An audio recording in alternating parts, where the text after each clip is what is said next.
कमी करायचं असल्या कारणानं मी रॉयल फिटनेस फॅमिली जॉईन केली आणि त्या माध्यमातून माझं जेव्हा वजन कमी झालं तेव्हा त्यावेळेस मला सर्व विचारायला लागले की तुम्ही काय केलं, कसं काय वजन कमी झालं.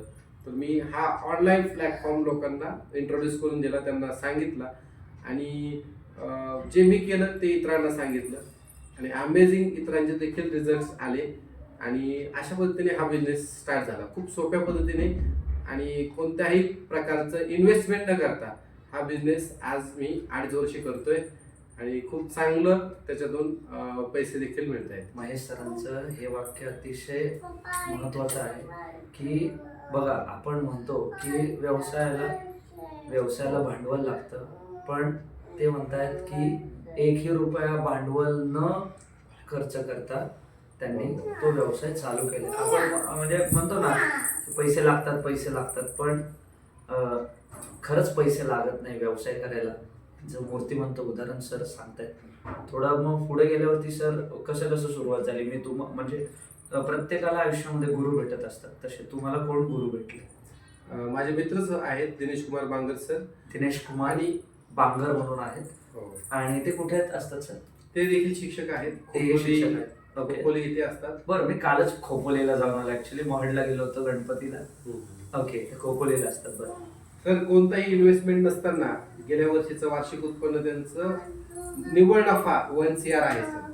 1 CR त्यांचा नफा आहे आणि खूपच अमेझिंग असं ते व्यक्तिमत्व आहे. कष्ट कसं करायचं, म्हणजे जरी भांडवल लागत नाहीये, पैसे लागत नाहीयेत बिझनेस करायला, पण त्यासाठी लागतं तर ते तुमचं कष्ट, तुमचा वेळ, तुमचा जो वाया जाणारा वेळ आहे, तो वाया जाणारा वेळ तुम्ही जर अशा विधायक कामामध्ये जर घालवला तर नक्कीच तुम्हाला यश मिळू शकतं आणि ते आम्ही आता अनुभवतोय आणि ते अनुभवायला मला मिळालं माझ्या गुरूंमुळं, माझ्या कोचमुळं. येस, म्हणजे तुमचे ते मार्गदर्शक आहे. आणि प्रत्येकाच्या बघा सर, म्हणून तर मी म्हणतो की माझा प्रवास या नावाने मी तर चॅनल चालू केलं, म्हणजे आज त्याचं श्री गणेश पण आहे. म्हणजे तर माझा प्रवास तसा त्या सरांचाही प्रवास असणार आहे, ज्यांनी तुम्हाला मार्गदर्शन केलेलं आहे. त्यांच्याही आयुष्यात एक गुरु असणार आहे. आणि आज तुम्ही सांगितलं जसं 1 करोड रुपये त्यांनी एका वर्षामध्ये 1 करोड रुपये कमवलेत आणि कोणतंही भांडवल, शून्य भांडवल. बरोबर आहे सर? बरोबर. माझं काही चुकत नाही ना? नाही, बरोबर एकदम. आणि शिक्षकाच्या आयुष्यामध्ये हे खरंच म्हणजे एकही रुपया बाहेरचा नसतो आणि कष्टाने ते कमवलंय. अत्यंत महत्वाचे. ही गोष्ट पण लक्षात घ्या, शिक्षकाच्या याच्यामध्ये त्यांना फक्त कष्टाचे पैसे पाहिजे असतात. हरामाचा पैसा नको असतो, फक्त मेहनतीचा पैसा त्यांना पाहिजे असतो. आणि ते म्हणे बघा, पूर्वीचे लोक म्हणतात कष्टाचा पैसा शेवटपर्यंत टिकतो, हरामाचा पैसा टिकत नाही. तो कुठल्या मार्गाने आला आणि कुठल्या मार्गाने गेला. असे कितीतरी उदाहरण आहेत की जे चटकन करोडपती झाले आणि पटकन रोडपती पण झाले. असे कित्येक तरी समाजामध्ये उदाहरणं आहेत. मला बरेच अनुभव आहेत, पण ते थोडंसं मी माझाही सांगण्याचा प्रयत्न केला सर. आणि बाकी मग आता तुमचा व्यवसाय कसा चालू आहे?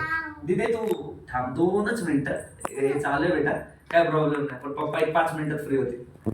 सुरुवातीला आपण शिकायचं असतं आणि आपण जे शिकलो ते इतरांना शिकवायचं असतं आणि हे शिकवत गेलं तर नक्कीच खूप सोप्या पद्धतीने, खूप छान पद्धतीने काम होतं. परत सांगा सर, परत सांगा. तुम्ही आता जे बोलले ना मला खूप आवडलंय, परत बोला. सुरुवातीला स्वतः शिकायचं असतं काही गोष्टी. आता मी निरंजन सरांकडून सुद्धा भरपूर गोष्टी शिकलेलो आहे, कारण की त्यांना न्यूट्रिशन बद्दल भरपूर नॉलेज आहे. त्यांना म्हणजे वेगवेगळ्या पाककृती माहिती आहेत, प्रोटीन म्हणजे ज्याच्यातून मिळू शकतं, अशा बऱ्याच गोष्टी त्यांनी मला टिप्स दिलेल्या आहेत. त्या टिप्सचा मला वापर झाला. परत ज्या गोष्टी उपयोगी आहेत फिटनेससाठी त्या सगळ्या स्वतः शिकणे आणि जे आपण शिकतोय ते इतरांना शिकवणे. प्रेझेंटेशन स्किल असेल, ह्या सगळ्या स्किल ज्या आहेत ते इतरांना शिकवलं की मग खूप सोपं काम होतं आणि एक टीम म्हणून मग ते मोठं काम उभं राहतं. एक शब्द ते बोलले का, ती गोष्ट मला खूप आवडली. म्हणजे आपण शिकलो, दुसऱ्यांना शिकवलं पाहिजे. आपण शिकलो, आपल्याकडचे समाजामध्ये लोक असतात त्यांना घडवण्याचं काम. म्हणजे मी असं सांगतो तुम्हाला, म्हणजे मी दोनच सगळ्यात मेन म्हणजे दोनच व्यक्तींना माझे गुरु मानतो. ते म्हणजे एक म्हणजे छत्रपती शिवाजी महाराज, जे माझ्या एक हे माझं मुखपृष्ठ आहे. सर्व पाहतायत तर थोडं बाळ पुढे हे मुखपृष्ठ आहे. आणि माझे पहिले गुरु ते म्हणजे छत्रपती शिवाजी महाराज, ज्यांनी वयाच्या 16व्या वर्षी स्वराज्याची स्थापना केली आणि कमी वयामध्ये म्हणजे मी याच्यामध्ये लिहिलेलं आहे की तुम्ही शिवचरित्रातून उद्योग मंत्र हे मराठी मुलांनी पुस्तक वाचा. आणि माझे दुसरे गुरु आहेत ते म्हणजे डॉक्टर बाबासाहेब आंबेडकर.